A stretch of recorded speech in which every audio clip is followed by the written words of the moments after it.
Você acredita que em 1879 o Papa Leão XI simplesmente decretou que o trabalho de um filósofo do século todo, um tal de Tomás de Aquino, era a única filosofia verdadeira? É meio doido de imaginar isso, né? Tipo, em um mundo onde as coisas mudam mais rápido que a senha do Wi-Fi do vizinho, essa ideia parece, sei lá, um pouco deslocada. De fato, é algo que nos faz pensar, né? No meio de tantas ideias que surgiram e desapareceram ao longo da história, escolher uma como definitiva. No mínimo, desperta a curiosidade. Quem era esse cara? O que ele tinha de tão especial? Pois é. E é exatamente isso que a gente vai tentar descobrir nesse nosso mergulho de hoje. A gente vai dar uma olhada em alguns trechos da obra do Tomás de Aquino para tentar entender por que ele foi considerado o cara por tanto tempo. E, mais importante ainda, a gente vai tentar ver se o que ele pensava ainda tem alguma relevância, sabe? Se ainda faz algum sentido pra gente hoje em dia. Essa é a parte mais legal desses nossos mergulhos, né? A gente pega essas mentes brilhantes do passado e tenta ver se as ideias delas ainda têm algo a nos dizer. E pode ter certeza, Tomás de Aquino, mesmo depois de 7 séculos, ainda tem muito a nos ensinar. Para a gente começar essa viagem no tempo, vamos dar uma situada rápida sobre a vida do Aquino. Ele nasceu lá no sul da Itália, entre 1225 e 1274. E olha só que interessante. Ele era sobrinho do imperador Frederico II. Estudou em Nápoles. E aí, para surpresa da família toda, que era da nobreza, diga-se de passagem, ele resolveu virar frade dominicano.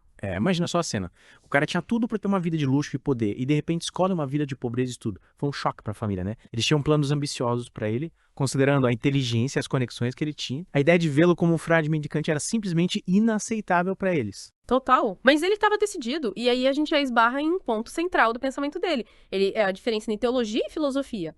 Por Aquino, a teologia era baseada na fé, na revelação divina, tipo um manual de instruções que veio lá de cima. Já a filosofia era diferente. Ela usava a razão e alguns princípios que ele considerava autoevidentes, sabe? Coisas que a gente meio que tira da observação do mundo. É como se ele estivesse delimitando os campos de atuação, né? A teologia, para ele, tinha seus próprios métodos e fundamentos, assim como a filosofia. Exatamente. E essa separação que ele faz é muito importante. E o mais legal é que isso tem um paralelo com o nosso tempo. A gente também tem nossas certezas básicas que sustentam o nosso pensamento, tanto na filosofia quanto na ciência. Tipo, a gente acredita que o sol vai nascer amanhã. A gente não prova isso, mas assume que sim. E essa ideia de que mesmo a filosofia e a ciência modernas se apoiam em algumas verdades que não são, digamos, totalmente racionais, é algo bem interessante para a gente pensar. A própria ideia de que o universo segue leis consistentes, por exemplo, é uma dessas bases. Por falar em bases, vamos dar uma olhada no cenário intelectual da época do Aquino. Imagina só.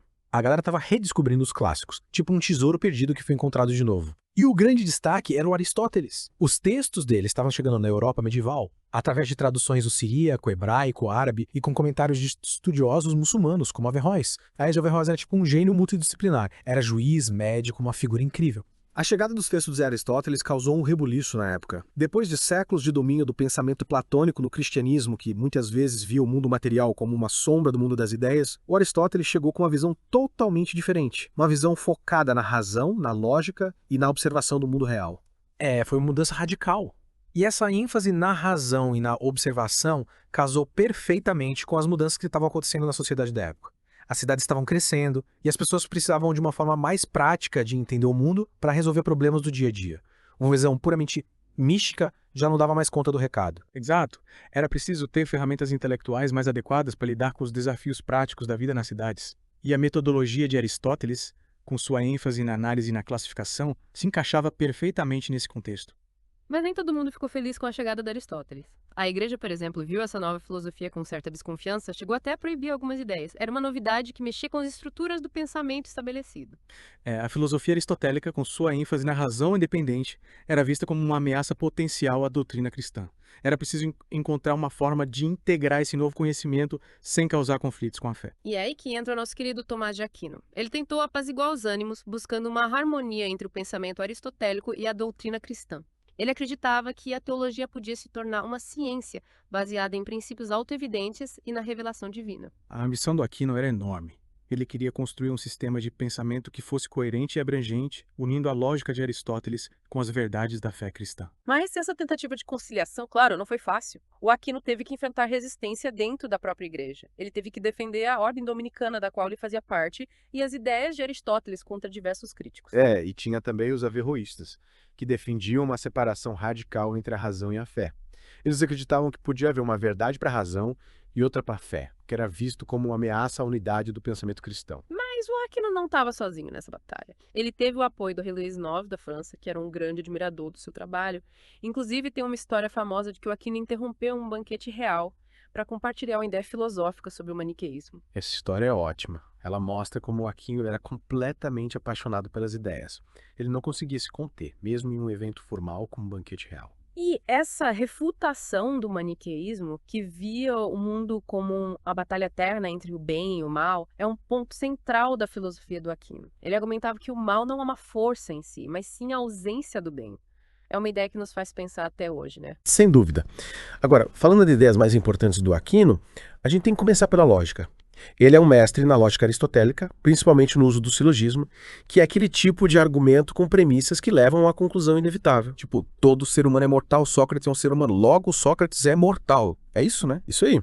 O Aquino usava o silogismo com maestria para construir seus argumentos. Mas é importante lembrar que na época dele, a lógica já tinha se tornado um pouco rígida, sabe? Tinha gente que se preocupava mais em seguir as regras do que em realmente usar a lógica para descobrir coisas novas. A ferramenta tinha se tornado mais importante que o resultado, né? Exatamente. Partindo para a metafísica, o Aquino mergulhou de cabeça na obra de Aristóteles, explorando conceitos como o ser, a substância, a essência, a matéria e a forma.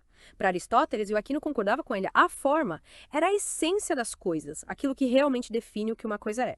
Ele não curtia muito a ideia de Platão de que existia um mundo separado das formas perfeitas. Para ele, a forma de uma cadeira, por exemplo, era o que fazia dela uma cadeira e tá aqui, nesse mundo real. Interessante. E aí a gente chega no famoso argumento do primeiro motor, que o Aquino usou para provar a existência de Deus.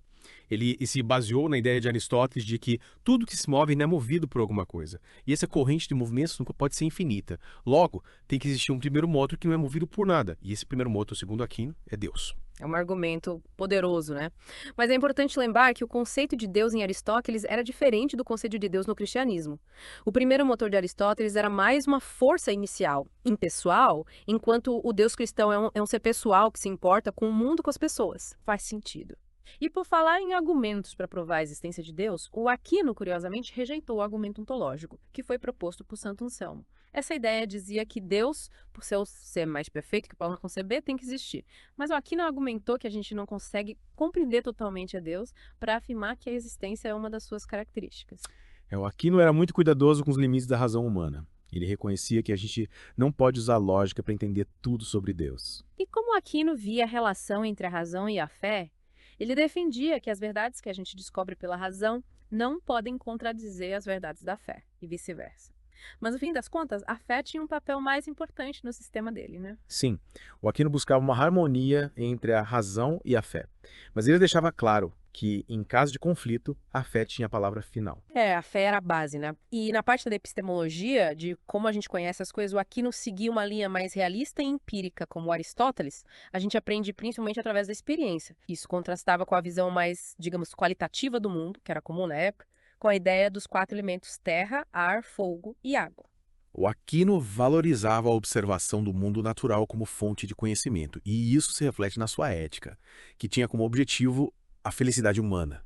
Ele acreditava que a gente podia alcançar essa felicidade seguindo a lei natural, que a razão nos ajuda a descobrir. E para chegar lá, ele falava das 4 virtudes cardeais: prudência, justiça, fortaleza e temperança. Mas é claro, a gente tem que lembrar que na época do Aquino, a igreja tinha um papel fundamental na definição do que era certo e errado. Sim, o contexto histórico é fundamental para entender o pensamento do Aquino. Com certeza. Para a gente finalizar esse nosso mergulho, a gente tem que falar das 2 grandes obras do Aquino: a Summa contra Gentiles e a Summa Teológica. A primeira era tipo um guia para explicar o cristianismo para quem não era cristão, usando argumentos filosóficos. Já a Summa Teológica era uma tentativa de criar um sistema filosófico completo, que abrangesse a teologia, a ética, a metafísica, tudo. Infelizmente, ele não conseguiu terminar essa obra por causa de uma experiência mística que ele teve e da doença que o levou à morte. Uma pena, né? Mas mesmo inacabada, a Soma Teológica é uma obra monumental.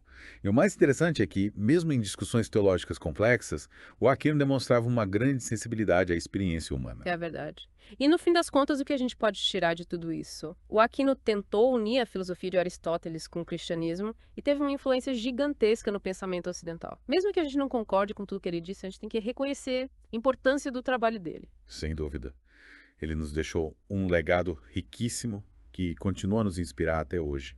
Mas o mais legal é que, ao olhar para a obra do Aquino, a gente é levado a questionar as nossas próprias certezas. Se a visão de mundo dele se tornou, digamos, ultrapassada depois de alguns séculos, será que a nossa visão de hoje também não vai acabar indo para o mesmo caminho? Essa é a grande pergunta que fica, né? Exato.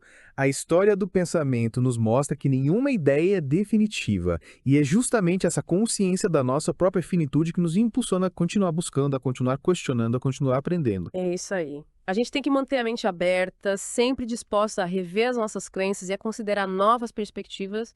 Afinal, a única certeza que a gente tem é que tudo muda. E é isso que torna a vida e o conhecimento tão fascinantes. Concordo plenamente. É a busca constante que nos move, que nos impulsiona a crescer e evoluir. E por hoje é só, pessoal. Espero que vocês tenham curtido esse nosso mergulho na mente de Tomás de Aquino. Até a próxima. Um abraço a todos e até a próxima aventura intelectual.